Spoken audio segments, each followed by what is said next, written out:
ওই যে দেখো আমার মেয়ে খাতুনে জান্নাত ফাতেমার ঘর, তুমি ফাতেমার কাছে যাও, যায় তুমি বলবা আমি নবী তোমাকে পাঠাইছি, আমার মেয়ে যেন তোমাকে কিছু দিয়া সাহায্য করে।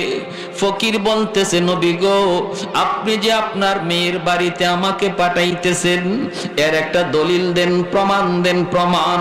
আল্লাহর নবী বলেন প্রমাণ কি দিব? বলে আপনার একজন সাহাবীকে পাঠায় দেন। সাথে সাথে মায়ার নবী তার একজন সাহাবী হযরত সালমান ফারসি রাদিয়াল্লাহু তাআলা আনহু 350 বছর যিনি হায়াত পেয়েছিলেন, 190 বছর বয়সে যিনি কালেমা পড়ে মুসলমান হয়েছেন। আল্লাহর নবী বলে সালমান তুমি ভিক্ষুকের সাথে আমার মেয়ে ফাতেমার বাড়িতে যাও রে। সালমান ফারসি ভিক্ষুকের সাথে ফাতেমার বাড়িতে আইসা হাজির, ডাক দিয়ে বলতেছে ভিক্ষুক মাগো ভিক্ষা চাই, নবীর কাছে চেয়েছিলাম কিছু নাই, আল্লাহর নবী তোমার কাছে পাঠায় দিছেন কিছু আসেনি, আমাকে সাহায্য দাও। খাতুনে জান্নাত পুরা ঘর তালাশ করলেন, দেওয়ার মতো কিছুই নাই, কিছুই নাই। একটা চাদরখানা হাতে নিয়া ভিক্ষুকের কাছে দিয়া বলতেছেন ওই যে চাদর, এই চাদরখানা ছাড়া আমার কাছে কিছুই নাই, এই চাদরটা তুমি ওই ইহুদির বাড়িতে বন্ধক রাখবা। সালমান ফারসির হাতে দিয়ে বলতেছেন ওই বাড়িতে ইহুদির বাড়িতে আপনি তার বন্ধক দিবা চাদর, বন্ধক দেওয়ার পর কিছু দিবে, যা দিবে তা ভিক্ষুককে দিয়ে বিদায় করবেন। সালমান ফারসি রাদিয়াল্লাহু তাআলা আনহু তিনি চাদরখানা নিয়া ইহুদির বাড়িতে গেলেন, যাইয়া তিনি চাদরটা ইহুদিকে ডাক দিয়া বলেন চাদরটা বন্ধক রাখো, কিছু দাও, ভিক্ষুককে বিদায়, আমি এখনো মুসলমান হচ্ছি না। তাওরাত কিতাবের ভিতরে লেখা আছে আখিরি জমানার নবীর কাছে একদিন এক ভিক্ষুক আসবে ভিক্ষা নেওয়ার জন্য, নবী তারে দিতে চাইবেন কিন্তু কিছুই পাবেন না, তামাম ঘর তালাশ করে কিছুই পাবেন না, তারপরও তারে খালি হাতে ফেরত না দিয়া মেয়ের বাড়িতে পাঠাবেন, মেয়েও ঘর তালাশ করে কিছুই পাবে না, একটা চাদর দিবে বন্ধক রাখার জন্য কোন এক ইহুদির বাড়িতে। ওরে সালমান আমি চাদরখানা দেখে চিনে ফেলেছি, এই চাদরটা হলো মুহাম্মাদুর রাসূলুল্লাহর মেয়ে খাতুনে জান্নাত ফাতেমার চাদর। অতএব যেই আলামতটা আমার পাওয়া এখনো বাকি ছিল, এই আলামতটাও আমি পেয়ে গেছি, আমাকে এখনই তাড়াতাড়ি কালেমা পড়ায়া মুসলমান বানায় দাও। হঠাৎ করে গর্তের ভিতর থেকে একটা বাঘ এসে তার একটা ছাগলকে খেয়ে ফেললো। যুবক তখন বলতেছে এটা কি আশ্চর্যের ব্যাপার, দেখছো এই বাঘ তুই আমার রিজিক খাইলে কেন? সাথে সাথে বাঘের জবান খুলে গেছে। আল্লামা জালালউদ্দিন সুয়ুতী রহমতুল্লাহ তার খাসাইসুল কুবরা নামক কিতাবের মধ্যে এসেছে, বাঘের জবান খোলার পর বাঘ বলতেছে যুবক ভুল বলেছো, আমি তোমার রিজিক খাই নাই, আমি আমার রিজিক খেয়েছি। সুবহানাল্লাহ, জোরে করবেন না। কি বলছে? তোমার রিজিক খাই নাই, আমি আমার রিজিক খাইছি, এটা আমার রিজিক না থাকলে আমার পেটে যাইতো। যুবক বলতেছি এটা কোন আশ্চর্যের ব্যাপার রে বাবা, বাঘেও দেখা যায় কথা কয়। এমনি বাঘ ডাক দিয়ে কয় রে যুবক, আমি বাঘ কথা বলা এটা আশ্চর্যের বিষয় নয়, এর চেয়েও বড় আশ্চর্যের বিষয় হলো দ্বীনের নবী মায়ার নবী মসজিদে নববীতে তিনি দ্বীনের তালিম দিতেছেন, সাহাবায়ে কেরামদেরকে দ্বীন শিখাইতেছেন, আর তুমি এই জঙ্গলে ছাগল রাখালি করো নবীর তালিম বাদ দিয়া, এটা এর চেয়েও বড় আশ্চর্যের বিষয়। এই কথা বলতে ইহুদি যুবক কয় হায় হায়, মদিনার নবীকে আমি ইহুদি যুবক চিনলাম না, কিন্তু জঙ্গলের বাঘ নবীকে ঠিকই চিনল।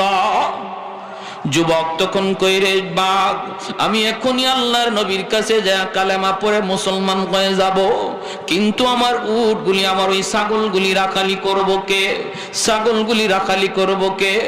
বাঘ বলতেছে তুমি নিশ্চিন্তে নবীর দরবারে যাও, তোমার ছাগলের কোনো ক্ষতি হবে না, আমি রাখালি করব।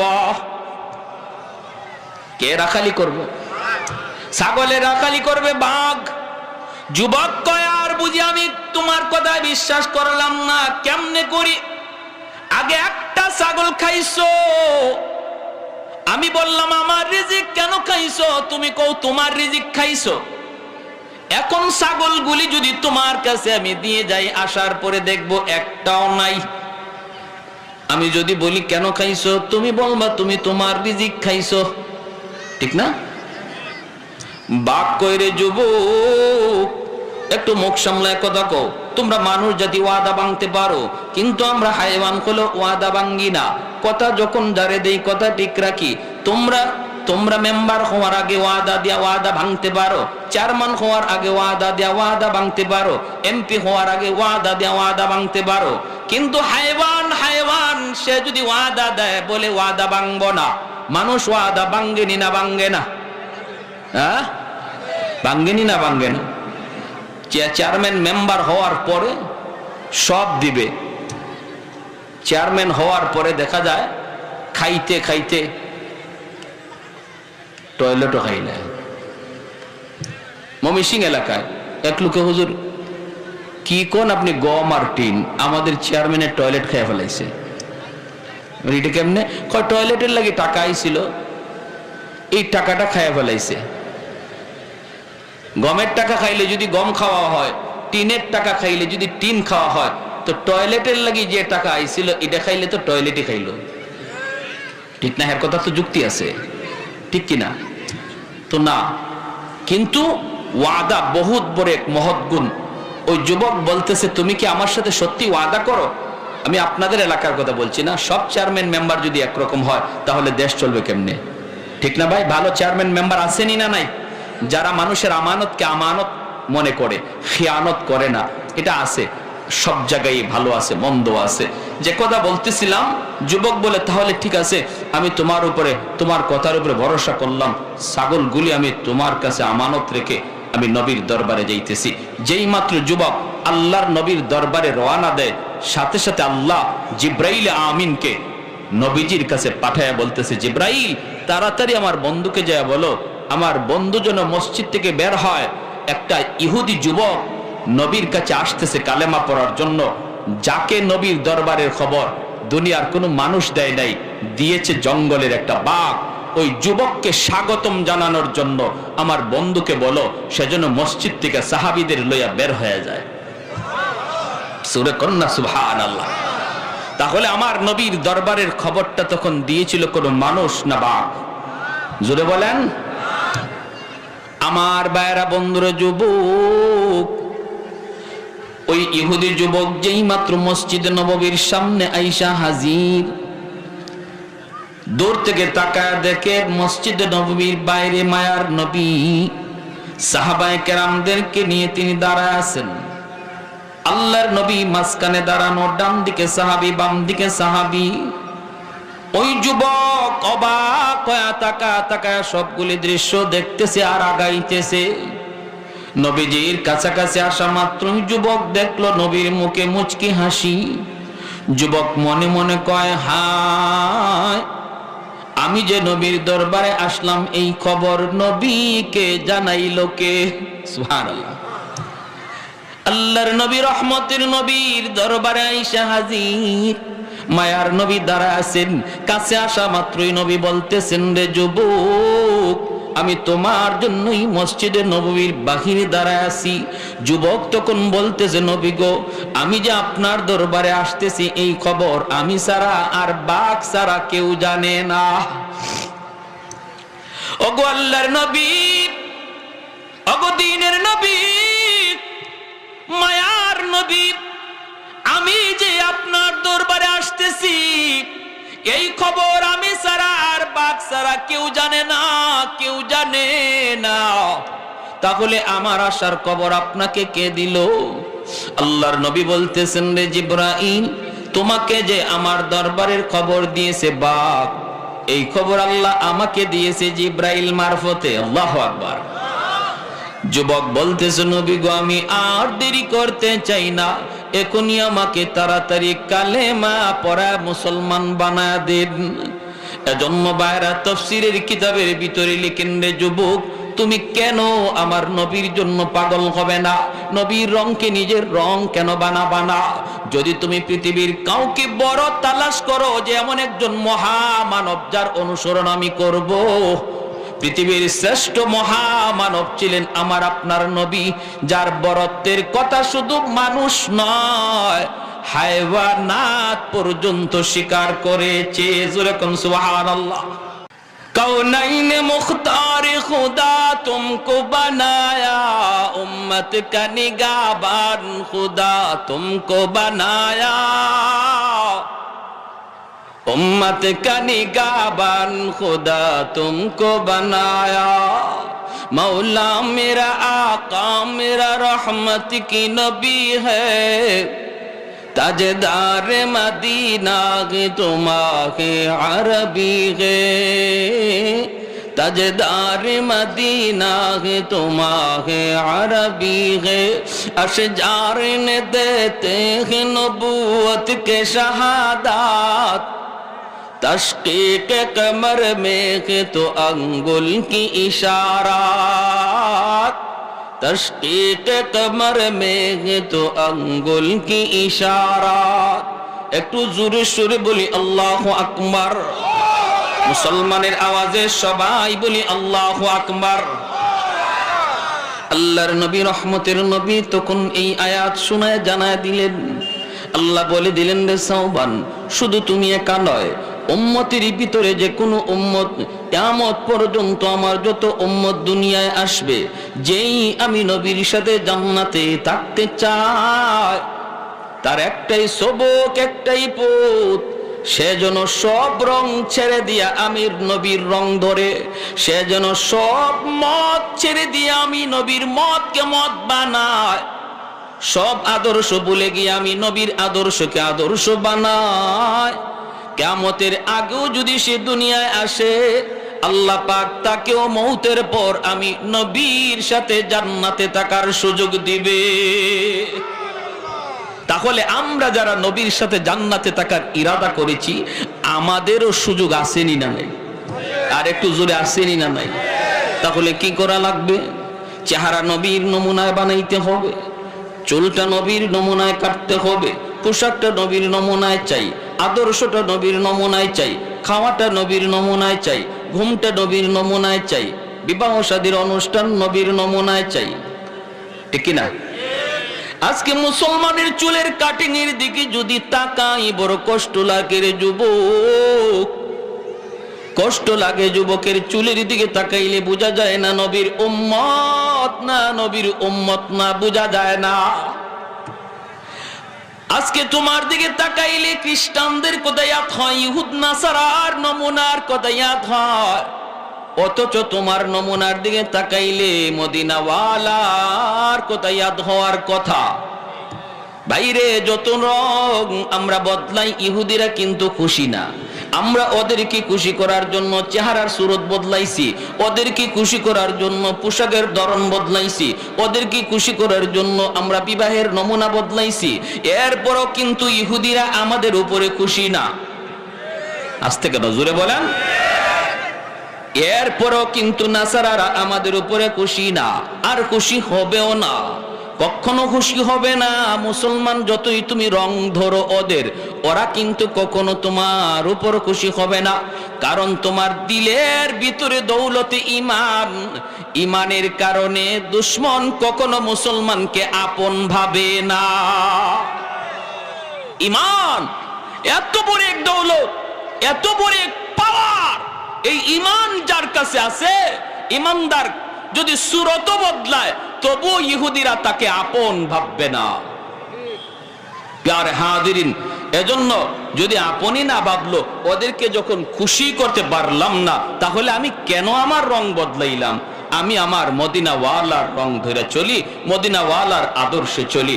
দেখবেন আল্লাহ যিনি আমার প্রকৃত বন্ধু, তিনি আমাদের উপর রাজি হয়ে যাবেন। আর আল্লাহ যখন নবীর রং ধরার কারণে আল্লাহ রাজি হয়ে যাবেন, তখন আমরা হাত উঠাইতে দেরি হবে, সাহায্য আসতে দেরি হবে না।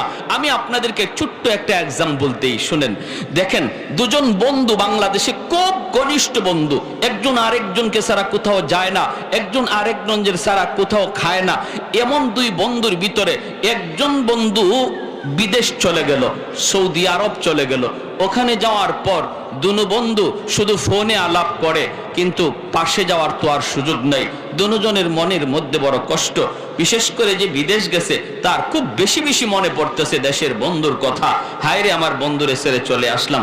ওই অবস্থায় সে ওখানে চলতে চলতে একজন মানুষকে পেয়ে গেল, যার নমুনা, যার সুরত, যার কথার ধরন, যার হাঁটার ভঙ্গি সব বাংলাদেশে রেখে আসা বন্ধুর নমুনায়, বন্ধুর মতো।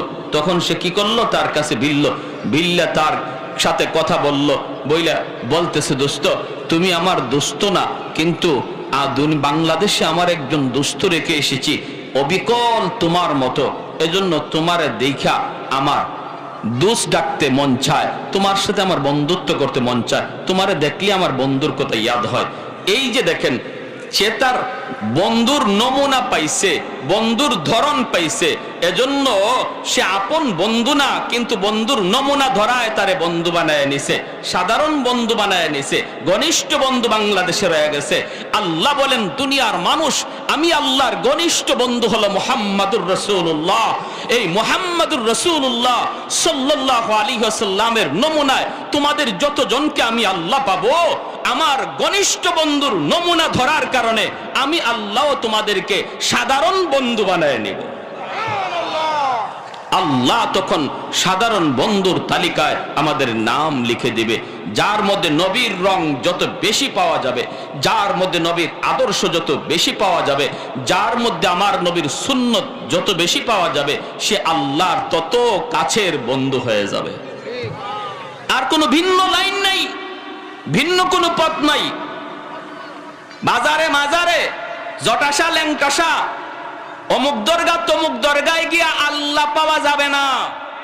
আল্লাহ বলেন, আমি আল্লাহকে পাওয়ার একটাই পথ, আমার বন্ধুর নমুনা বানাও, বন্ধুর রঙে রঙিন হও। কুল ইন কুনতুম তুহিব্বুনাল্লাহ ফাত্তাবিউনি, বন্ধু বলে দাও, যারা আমি আল্লাহকে পেতে চায়, আমার ভালোবাসা পেতে চায়, তারা যেন তোমার দরবারে যায়, অর্থাৎ তোমার ইত্তেবা করে, তোমার অনুসরণ করে, তোমার রংকে নিজের রং বানায়, তোমার মতকে নিজের মত বানায়, তোমার আদর্শকে নিজের আদর্শ বানায়। যদি ওইভাবে সে চলতে পারে, আমারে খুঁজতে হবে না, আমি আল্লাহ তারে খুঁজে বের করে নিব। ইউহিব্বুকুমুল্লাহ, সে আমাকে আমার ভালোবাসা পেয়ে যাবে, বিষয়টা এমন না। আল্লাহ বলেন, যদি তোমার অনুসরণ করে, আমি আল্লাহ তাকে খুঁজে বের করে নিব। সুবহানাল্লাহ। প্যারে হাজিরিন, এজন্য বলি, আমার ভাই বলুন দেখি, বর্তমান এই নাজুক পরিস্থিতিতে আমাদের সবচেয়ে বড় করণীয় হলো, আমরা আমাদের নবীর মতকে, নবীর রংকে নিজের রং বানাবো, নবীর সুন্নতকে নিজের সুন্নত, নিজের আদর্শ বানাবো। কারা কারা রাজি, একটু হাত উঠে আল্লাহকে দেখান। আমার ভাইরা বন্ধুরা, একটু হাত নামান। চারটা কাজের জন্য আল্লাহর নবীর পাগল সাহাবায়ে কেরাম। চারটা গুণ আল্লাহ তার হাবিবকে দিয়েছেন। এক নম্বর গুণ হলো জামাল, দুই নম্বর গুণ হলো কামাল, তিন নম্বর গুণ হলো নবীর নওয়াল, চার নম্বর গুণ হলো কারাবত। এই চারটা গুণ নবীর মধ্যে ছিল। এই চার গুণের কোনো একটা গুণ যদি কারো কাছে থাকে রে যুবক, তার জন্য মানুষ পাগল হয়ে যায়। এক নম্বর হলো জামাল, সৌন্দর্য। এমন একটি গুণ, সৌন্দর্য এমন একটি গুণ, সুন্দরের কারণে বহু মানুষ সুন্দরের পাগল। কেউ কয়, তুই তার জন্য এত পাগল হলি কেন? কয়, দেখছো নি কত সুন্দর, সুন্দরের পাগল মানুষ, সুন্দরের পাগল, ঠিক কিনা? পৃথিবীর শ্রেষ্ঠ সুন্দর আমার নবী, আপনার নবী, রহমতের নবী ছিলেন।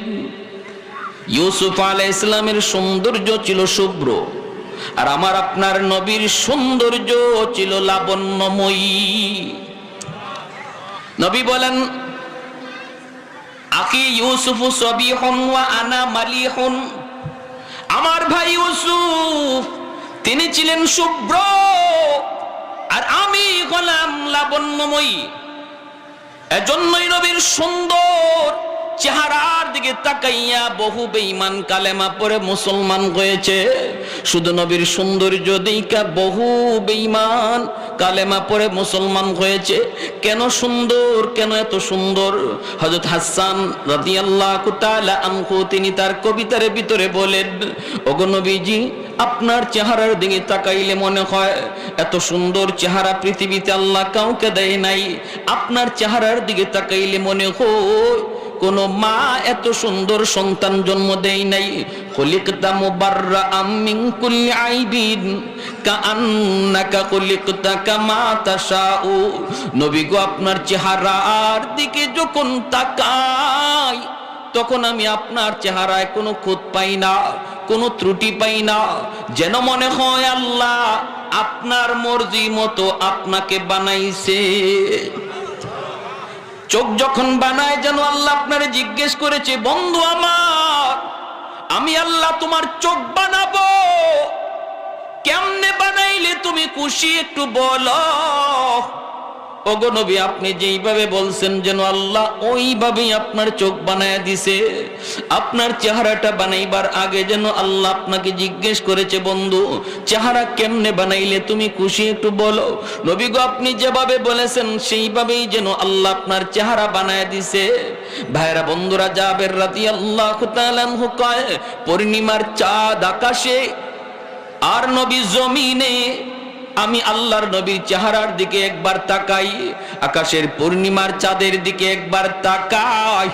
উম্মত রে, খোদার কসম, খোদার কসম, আমি জাবের দেখতেছি পূর্ণিমার চাঁদের ফোকাসের চেয়ে আমার নবীর চেহারার ফোকাস অনেক পাওয়ারফুল। আর একটু জোরে বলেন সুবহানাল্লাহ। 10,000 ইয়ামেনের কাফেলা মক্কার জমিনে আসলো। আবু জাহেল খবর পেয়ে রাস্তায় দাঁড়িয়ে গেল, ওই লোকগুলা যদি মুহাম্মদের কাছে যায় কালেমা পড়ে মুসলমান হয়ে যাবে, না মুহাম্মদের কাছে যাইতে দেয়া যাবে না। রাস্তার পাশে দাঁড়ায় দাঁড়ায় আবু জাহেল তাদের অপেক্ষায় রয়েছে। ইয়ামেনের 10,000 কাফেলা যখন রাস্তার মধ্যে নেতাকে পেয়ে গেল, মক্কার নেতা ডাক দিয়ে বলতেছে, নেতা তুমি এখানে দাঁড়িয়ে দাঁড়িয়ে কি করো? আবু জাহেল কয়, আমি তো তোমাদের জন্যই দাঁড়ায় আছি। কেন? কয়, আমাদেরই এক ভাতিজার নাম তার মুহাম্মদ এমন এমন কথা বলে, যেই কথা শুনলে পরে বাপ বেটায় ঝগড়া হয়, ভাই ভাই ঝগড়া হয়। তোমরা মক্কায় আসছো, চলে যাবা, কিন্তু মুহাম্মদের সাথে দেখা করবা না। মুহাম্মদ মস্ত বড় পাগল। নাউজুবিল্লাহ। আর একটু জোরে নাউজুবিল্লাহ। আবু জাহেল নবীকে কি কইছে? জোরে বলেন। মুহাম্মদ পাগল, পাগলের কাছে যাও না। লোকগুলা কই, ঠিক আছে নেতা, তোমার কথা কি আমরা ফালাইতে পারি? তুমি নিশ্চিন্তে বাড়িতে চলে যাও, আমরা মুহাম্মদুর রাসূলুল্লাহর কাছে যাব না। আবু জাহেলকে বাড়িতে পাঠিয়ে দিল। এইবার তার একজন আর একজনকে জিজ্ঞেস করে, দোস্ত জীবনে কত পাগলই তো দেখলাম, এটা আবার কেমন পাগল? যেই পাগলের কাছে যাইতে আবু জাহেলের মতো নেতা রাস্তায় দাঁড়ায় রয়েছে আমাদেরকে নিষেধ করার জন্য, মনে হয় যেনতেন কোনো পাগল হবে না। না না, এমন পাগল না দেখে ইয়ামেন যাওয়া যায় না। দোস্ত তুমি কি বলো? একজন একজন করে সবাই কয়, হ পাগল, এটা কেমন পাগল দেখা লাগবে, কারণ নেতা রাস্তায় দাঁড়ায় দাঁড়ায় পাগল দেখতে নিষেধ করে। ইয়ামেন যাব না পাগল না দেখা। বলুন তো আবু জাহেল পাগল কইয়া আমার নবী থেকে ওদেরকে দূরে সরাইছে নাকি আগ্রহ আরো বাড়াইছে? মানুষ জাতির অভ্যাসটাই এমন, আল ইনসানু হারিসুন ফিমা মুনিয়া। মানুষকে যেদিকে নিষেধ করা হয় এদিকে আরো বেশি যায়। ওইদিকে হয়তো ছেলে যেতই না, ওই রাস্তা দিয়া যেতই না, কিন্তু বাবা বা কোনো মুরব্বী বা বড় ভাই যখন বলে যে ওই রাস্তা দিয়ে যাস না, আমি একটা সাপ দেখে আসছি, তখন তার যাওয়ার আগ্রহ আগের চেয়ে আরো ডাবল বাড়ে, ঠিক না? যে এটা কেমন সাপ একটু দেখতে হবে, জাতি সাপ না বেজাতি সাপ একটু দেখতে হবে। হয়তো এই রাস্তা দিয়ে সে যেত না, অন্য রাস্তায় চলে যেত, আগ্রহ বাড়ছে সাপ খাওয়ার কারণে। ঠিক তেমনি ওই মানুষগুলা হয়তো বা তারা খবর পেত না, কিন্তু যখনই আবু জাহেল বলছে এই জেনতেন পাগল না, এই পাগলের কাছে গেলেই বাপ বেটায় ঝগড়া লাগে, ভাই ভাইয়ে ঝগড়া লাগে, স্বামী স্ত্রীতে ঝগড়া লাগে, এরা এটা আবার কেমন পাগল রে? এ তো সাধারণ কোনো পাগল হবে না, জীবনে তো বহু পাগল দেখছি, এই পাগল না দেখে যাওয়া যায় না। সিদ্ধান্ত সবাই ফাইনাল, তারা আল্লাহর নবীর কাছে যাবে। জোরে কোন সুবহানাল্লাহ। আল্লাহর নবী, রহমতের নবী, মায়ার নবী, খানায়ে কাবার সামনে নবী কোরআন তেলাওয়াত করেন গো। আমার নবী খানায়ে কাবার সামনে কোরআন তেলাওয়াতে মগ্ন। ওই অবস্থায় ইয়ামেনের 10,000 কাফেলা নবীজির সামনে যে দাঁড়ালো, দাঁড়ায় দাঁড়ায় তারা কোরআন তেলাওয়াত শুনতেছে। একজন আরেকজনের দিকে তাকায় কয়, দোস্ত জীবনে কত পাগলের কথা শুনলাম, কোন পাগলের কথা এত সুন্দর হয় না রে। কোরআন এত সুন্দর কারণ হলো কোরআন কার কালাম? আর একটু জোরে বলেন, কার কালাম? আর রহমান আল্লামাল কোরআন খালাকাল ইনসান আল্লামাহুল বায়ান। কত সুন্দর ছন্দ। ওয়াশ-শামসি ওয়া দুহাহা ওয়াল কমারি ইযা তালাহা ওয়ান নাহারি ইযা জাল্লাহা ওয়াল লাইলি ইযা ইয়াগশাহা ওয়াস সামাই ওয়া মা বানাহা। কত সুন্দর ছন্দ মিলায় মিলায় আল্লাহ তার কথাগুলি বলেছেন।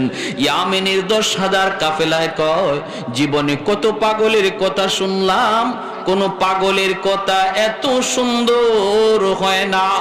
এ দোস্ত চেহারার দিকে তাকা দেখ, জীবনে কত পাগলের চেহারা দেখলাম। পাগলের চেহারা দেখলে বোঝা যায় পাগল, কিন্তু এই চেহারায় কয় ইনি সাধারণ কোন মানুষ না। চেহারার দিকে তাকা বন্ধু, চেহারায় কয় সাধারণ কোন মানুষ না। আমরা শুনেছি যা তাই সত্য, ইনি আল্লাহর নবী, আল্লাহর রাসূল। আয় আয়, আর দেরি করা যায় না। আমার নবী, রহমতের নবীর কাছে আইসা ইয়ামেনের 10,000 কাফেলা নবীর কাছে বইসে কই, নবী গো, আবু জাহেল কইছে পাগল পাগল দেখতে যাও না, কিন্তু পাগল দেখার উদ্দেশ্যে আইসা আমরা একসাথে সবাই মিলে সিদ্ধান্ত নিয়েছি, আমরা মুসলমান না হইয়া বাড়ি ফিরত যাব না। না গো নবী না,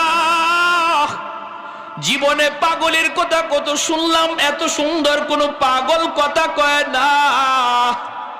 জীবনে কত পাগলের চেহারা দেখলাম, এত সুন্দর কোন পাগলের চেহারা হয় না। আমাদের হাত বাড়ায় দিছে গো নবী, তাড়াতাড়ি কালেমা পড়ে নবী গো আমাদের মুসলমান বানায়া দেন। ভাইরা বন্ধুরা, জন্য বলতেছিলাম, আমার নবী, রহমতের নবীর জন্য তুমি কেন পাগল হবা না? কেন নবীর রঙে রঙিন হতে পারো না?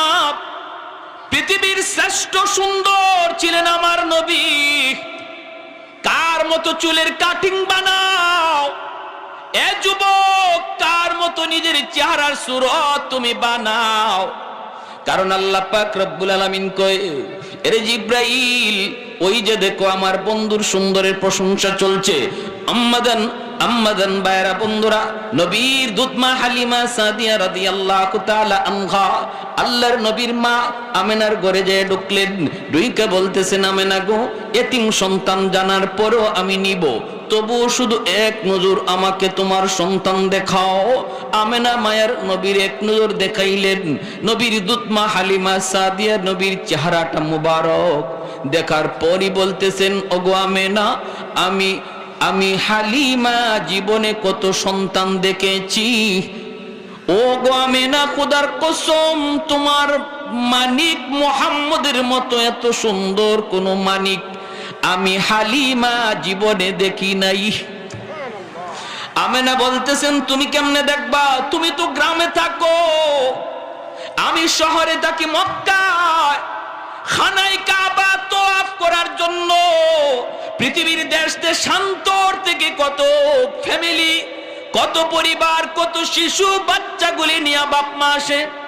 আমি আমেনা কত সন্তান দেখেছি, ইউরোপের সন্তান দেখেছি, অস্ট্রেলিয়ার দেখেছি, পৃথিবীর কোন প্রান্তের কোন বাচ্চা আমি দেখি নাই এমন না। আমি আমেনা বলতেছি গো হালিমা, শুনো, খোদার কসম, আমার মানিকের মতো এত সুন্দর কোন বালক আমি আমেনা জীবনে দেখি নাই। আল্লাহ পাক কয়, জিব্রাইল, আমার বন্ধুর মতো সুন্দর তুমি জিব্রাইল কাউরে দেখছনি? জিব্রাইল আমিন কয়, আল্লাহ, পৃথিবীর পূর্ব থেকে পশ্চিম, উত্তর থেকে দক্ষিণ, তামাম দুনিয়া আমি সফর করেছি। মালিক, তোমার কসম করে বলি, তোমার বন্ধুর মতো আরেকজন দ্বিতীয় পৃথিবীর কোথাও আমি জিব্রাইল দেখি নাই। এবার আল্লাহ বলতেছেন, রে জিব্রাইল, তুমি কেমনে দেখবা? হালিমা কেমনে দেখবো? আমেনাও কেমনে দেখবো? আমি আল্লাহ কি বলি ভালো করে একটু শোনো। আমি আমার বন্ধুর মতো দ্বিতীয় আরেকজন পৃথিবীতে বানাই নাই, কিয়ামত পর্যন্ত বন্ধুর মতো বানাবো না। একটু জোরে কন্যা সুবহানাল্লাহ। কিন্তু আজকে বড় আফসোস লাগে রে যুবক, তোমার দিকে তাকালে বড় আফসোস লাগে, মুসলমানের চেহারার দিকে তাকাইলে আফসোস লাগে, মুসলমানের কথা শুনলে আফসোস লাগে। আমি আজকে কার নমুনা ধরতে চাই, কার রং ধরতে চাই? কারণ আমার নবী তো পৃথিবীর শ্রেষ্ঠ সুন্দর ছিলেন। আহা, কত দলে দলে মানুষ কালেমা পড়ে মুসলমান হয়েছে। তুমি যদি সুন্দরের পাগল হও, তুমি যদি সুন্দরের পাগল হও, তাহলে সবার আগে পাগল হওয়ার কথা আমার নবীর, কারণ আমার নবী পৃথিবীর শ্রেষ্ঠ সুন্দর। ঠিক কিনা জোরে কম? কার কাটিং ধরছো? কেমন করে হাত উঠে এক কানলে দোয়া, আল্লাহর সাহায্য আসবে। চুলের নমুনা, দাড়ির কাটিং নমুনা তুমি বানাইছো ওদের, আর সাহায্য চাইবা আল্লাহর কাছে। কেমন করে আল্লাহ তোমার দিকে মুখ ফিরাবে? কেমন করে? আল্লাহ তো মুখ ফিরে অন্যদিকে তাকায় রয়েছে, আল্লাহ নারাজ হয়ে গেছে। আল্লাহ বলতেছে, বান্দা যা, তোর যেভাবে মন চাই এইভাবে চল। তুই যখন আমাকে খুশি করার চিন্তা বাদ দিয়া তুই বিভিন্ন জাতিরে খুশি করার তালে মগ্ন, নে তুই যেভাবে পারস চল, তুই তোর হালতে চল, আমি আল্লাহ তোর সঙ্গে নাই। এজন্য মায়ের খাইতেছি, কানতেছি, সাহায্য, জোরে বলেন, জোরে বলেন, সাহায্য। অথচ আল্লাহ বলেন, আল্লাহর ওয়াদা, ওয়াকানা হাক্কান আলাইনা নাসরুল মুমিনিন। আল্লাহ বলেন, এটা আমি আল্লাহর দায়িত্ব মুমিনদেরকে সাহায্য করা। জোরে কোন সুবহানাল্লাহ। এটা আমি আল্লাহর হক, মুমিনকে সাহায্য করা। কিন্তু এরপরও কেন সাহায্য নাই? কারণ একমাত্র আল্লাহ, আল্লাহকে আমরা নারাজ করেছি। 2 নম্বর গুণ হলো কামাল। 2 নম্বর গুণ হলো কামাল, বড়ত্ব, বুজুর্গি। একজন মানুষ যদি দুনিয়ার মধ্যে সে বড় হয়, তার মধ্যে যদি বুজুর্গি থাকে, মানুষ তার জন্য পাগল হয়। তার ভিতরে যদি বড়ত্ব থাকে, গুণ থাকে, মানুষ তার জন্য পাগল হয়।